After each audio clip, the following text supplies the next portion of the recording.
Hai guys, welcome back to my video. Video kali ini gue bakal ngebahas film The Suicide Squad. Inilah pembahasan full spoiler, jadi buat kalian yang nggak mau kena spoiler, jangan nonton video ini guys. Oke, langsung aja straightforward. I love this movie.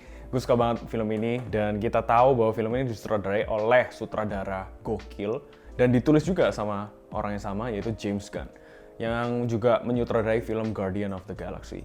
Bisa dibilang The Suicide Squad ini merupakan film terbaik di DCEU. Semoga kalian setuju.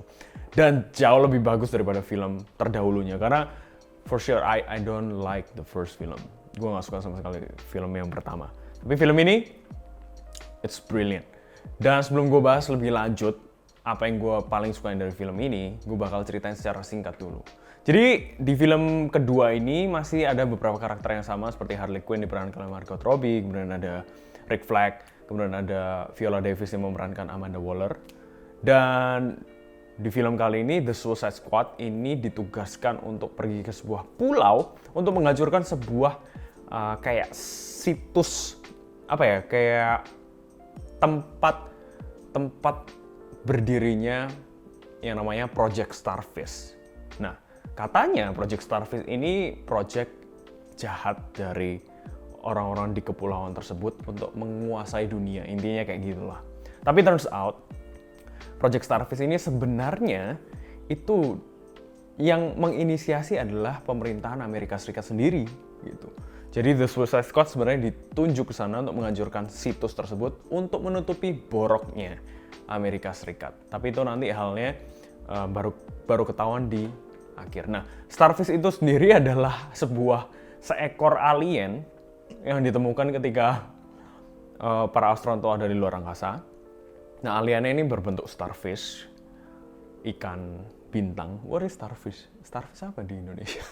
Patrick lah. Terus dia tuh bisa mengeluarin semacam duplikasinya dia, kayak starfish kecil lainnya yang bisa hinggap di mukanya manusia, dan kemudian mengontrol manusia tersebut untuk menuruti si induk starfishnya itu tadi. Intinya kayak gitulah. Dan yang gue paling suka di film ini, adalah kreativitasnya. I love the creativity in this movie. Menurut gue ini film yang benar-benar ditulis dengan dedikasi, nggak sembarangan. Karena melihat begitu banyaknya karakter, tapi ketika bisa melihat karakter masing-masing itu pop out dan shining dengan scene mereka masing-masing, dengan porsi mereka masing-masing, itu menurut gue brilliant banget. Dan juga film ini dibuka dengan sangat menarik ya, yaitu Rick Flag yang memimpin Suicide Squad-nya. Di sana ada Harley Quinn, kemudian ada beberapa karakter lain yang gue juga nggak even tahu. Tapi ternyata ketika mereka baru sampai ke pulau itu, sudah ditungguin sama tentara-tentara pulau tersebut. Dan ketika mereka baru di pantai itu udah ditembakin. Dan karakter Pete Davidson-nya mengagetkan ya. Pete Davidson, I thought, gue pikir dia bakal bertahan lama di film ini, ternyata langsung mati di awal. Kemudian juga karakter-karakter yang lain tuh konyol-konyol banget. Ada satu karakter yang dia kekuatannya hanya bisa melepas tangannya, the detachable guy. Jadi tangannya lepas nih, kemudian dia nonjok tentara. Kan percuma, gue pikir bisa lepas terus tembak-tembak kan baru keren ya. Ternyata gitu dong, end up dia juga mati. Terus juga ada satu karakter yang pertama kali diintroduce di film, Dr. Fitzgibbon or something, kayak rambut putih, kesannya udah garang banget gitu ya. Ternyata waktu di pantai itu, melihat teman-teman yang lain mati ketembak, dia akhirnya kabur coy. Si doi kabur.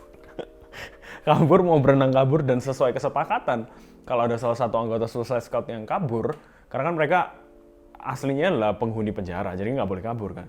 Dan akhirnya dibunuh sama si Amanda Waller lewat pusat, lewat sentral, kepalanya meledak dan mati. Jadi di scene awal itu, ketika di pantai itu, yang tersisa hidup cuma Rick Flag dan Harley Quinn. Dan salah satu karakternya nanti ada di post credit yang ternyata masih hidup adalah si Whistle-nya.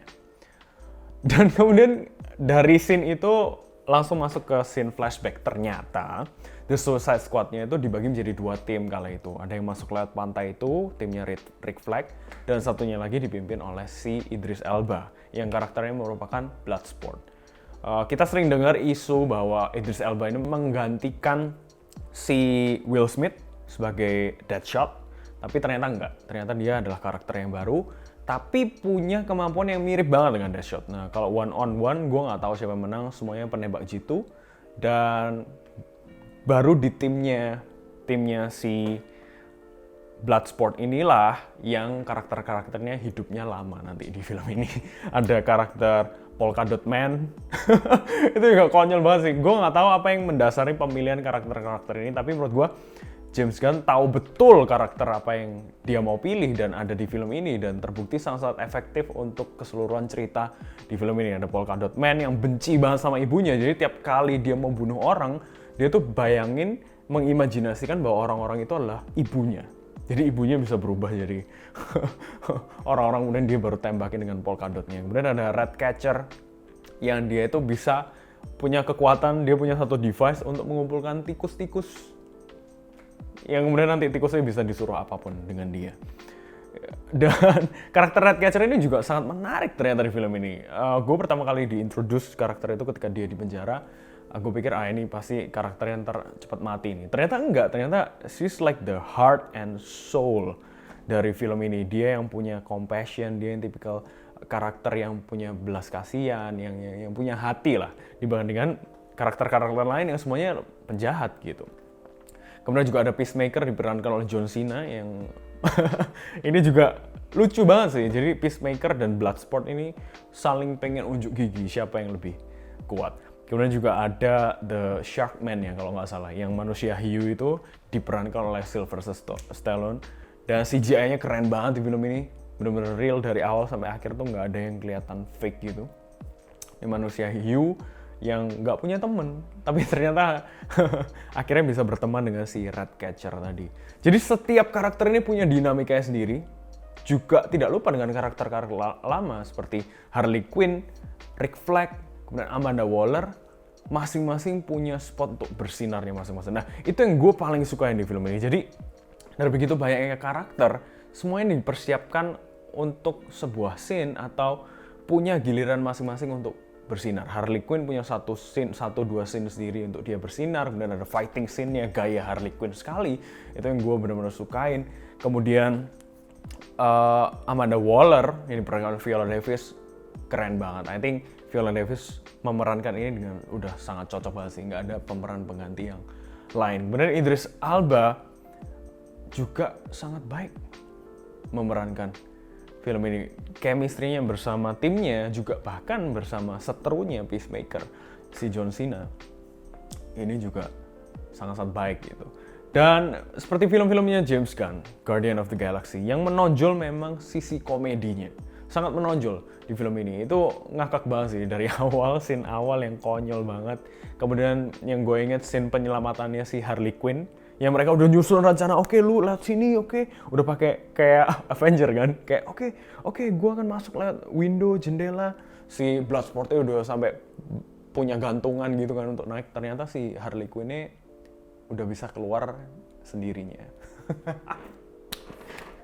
Jadi waktu mereka udah mau nyelamatin Harley Quinn tiba-tiba nyamperin, guys, kalian mau ngapain?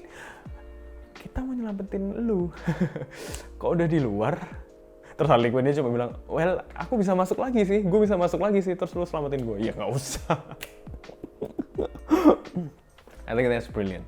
Komedinya juga, ya itu komedi itu benar-benar kental banget sih, ini komedinya James Gunn. Overall, I really enjoy this film. Mungkin di bagian tengahnya agak sedikit stretching dan agak sedikit membosankan, tapi kemudian disusul lagi dengan action yang keren. Oh ya, salah satu lagi patahan yang menurut gue ngakak banget adalah ketika timnya si Bloodsport ini mau menyelamatkan Rick Flag yang katanya info dari pusat, dia tuh ditangkap oleh tentara, disandra oleh tentara yang jahat, ya kan. Kemudian mereka udah nyamperin Rick Flag, ketemu itu tempat sandranya, dan itu kan banyak tentara-tentara lain. Dibunuhin tuh sama mereka satu persatu. Bunuhin, dar. Ternyata begitu kelihatan Rick Flag ya kan. Rick Flag lagi kongko-kongko duduk sama ketuanya. Ternyata itu bukan tentara yang jahat, itu juga tentara yang punya misi yang sama seperti mereka. Terus waktu ketua tentaranya kan perempuan, akhirnya keluar, lihat semua anak buahnya dibunuh, dia kayak, what the heck, terus gimana kita lanjutin misi kita? Itu gue ngakak habis sih. Jadi banyak banget scene-scene yang memorable. Juga hal kecil ya guys ya. Hal-hal kecil seperti transisi tulisan di film ini. Itu yang benar-benar eye-catchy dan menarik banget. Dia tuh gabungin dengan scene yang ada di film itu. Misalkan Save Harley Quinn. Itu mereka bentuk tulisannya dari pohon-pohon yang terbakar setelah mereka berperang. Kayak gitu-gitu. Nah, itu kan butuhkan kreativitas gitu loh. Itu pasti nggak mungkin sembarangan gitu loh. Dan itu efektif banget dan cocok dengan keseluruhan mood dari film ini yang edgy, silly, konyol, tapi juga fun to watch. Nah, film ini sadis banget, rated R, dan digunakan dengan sangat kreatif dan baik. Banyak kesadisan itu dibalut dengan kekonyolan juga. Yang menurut gue sangat suitable untuk film seperti The Suicide Squad. Dan vibe-nya ada mirip Deadpool-nya gitu. Bahkan vibe di scene yang paling awal guys, itu mirip banget dengan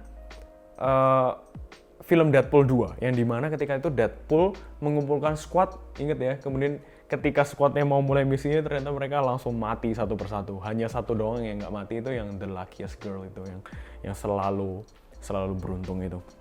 Nah, vibe-nya seperti itu. Jadi kayak misi yang serius ternyata fail. Itu di scene yang awal.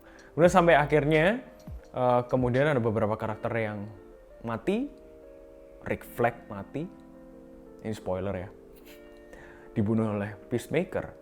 Karena itu tadi, turns out kan Amerika Serikat ini ternyata mau menutupi boroknya. Nah, Rick Flag dengan hati nuraninya, dia merasa, wah nggak boleh dong kayak gitu. Makanya kemudian dia ambil kayak semacam hard disknya berisi file-file bukti itu tadi. Dia mau serahkan ke pers. Tapi Peacemaker lebih loyal dengan pemerintahan Amerika Serikat dan Amanda Waller. Nah, mereka punya konflik, akhirnya menurut Peacemaker, tetap misi kita nggak boleh bocorin ini harus dikembalikan ke Amanda Waller. Dan akhirnya mereka tarung, cuma ya ternyata turns out Peacemaker tega untuk membunuh si Rick Flag gitu. Dan at the end, Peacemaker-nya dibunuh oleh Bloodsport. Dan akhirnya Bloodsport dengan hard disk-nya itu memilih bahwa, karena kan mereka at the end tuh rebel dengan si Amanda Waller-nya. Karena sebenarnya misi mereka itu sudah selesai ketika bangunan itu udah dihancurin. Nah, tapi The Suicide Squad kali ini walaupun mereka villain, mereka tetap punya hati nurani. Ditunjukkan ada sisi kemanusiaannya di sana. Jadi waktu bangunannya itu roboh, situs tempat Project Starfish itu roboh, kan aliennya otomatis keluar. Nah, alien otomatis keluar ini menyerang orang-orang penduduk di sana. Nah, kalau dibiarin kan seluruh penduduknya bakal mati gitu. Tapi si Amanda Waller udah bilang, oke, ini saatnya kalian balik. Udah balik, pokoknya intinya balik. Tapi mereka nggak mau balik, mereka mau menyelamatkan kota itu, intinya kayak gitu loh. Jadi mereka membangkang di sana, udah hampir dibunuhin sama si Amanda Waller, cuma timnya yang ada di pusat itu membela The Suicide Squad. Akhirnya Amanda Waller-nya diketuk sama tiang apa itu supaya dia pingsan. Jadi Suicide Squad yang bisa menyelamatkan kota itu. Nah, sebagai barternya ketika kemudian Amanda Waller tersadar ya kan, si Bloodsport kan punya ancaman. Pokoknya lu sekarang, karena mereka udah kelar, sudah selamatin kotanya juga, lu jemput kita sekarang, balikin kita ke kota. Ini file buktinya, gue simpen ke cloud-nya Amerika Serikat yang aman. Gue gak akan bocorin kalau lu pokoknya selamatin kita. Intinya gitu, jadi barternya seperti itu. Tapi kalau lu sampai macem-macem dan ngebunuh salah satu dari Suicide Squad ini, ya rahasia ini akan bocor. Dia bilang kayak gitu. Jadi, that's a really menurut gue ending yang pas dan baik di film ini. Dan juga ada 2 post credit scene yang ternyata Peacemaker masih hidup dan juga si karakter Whistle itu masih hidup. Nah, nanti kedepannya seperti apa gue kurang tahu, I haven't done my research. Tapi overall sebagai satu film ya, sebongkah film, menurut gue James Gunn berhasil banget di film The Suicide Squad ini. Mulai dari penulisannya, direksinya dia sebagai director, sutradara, itu semuanya terlihat kinclong di film ini. Dan gue kasih nilai 8,5 dari 10 untuk film ini. Bagaimana menurut kalian? Buat yang udah nonton, silahkan komen di bawah. Itulah tadi spoiler talk dari The Suicide Squad. Thank you guys for watching this video. I'll see you guys in the next video. God bless you and bye-bye.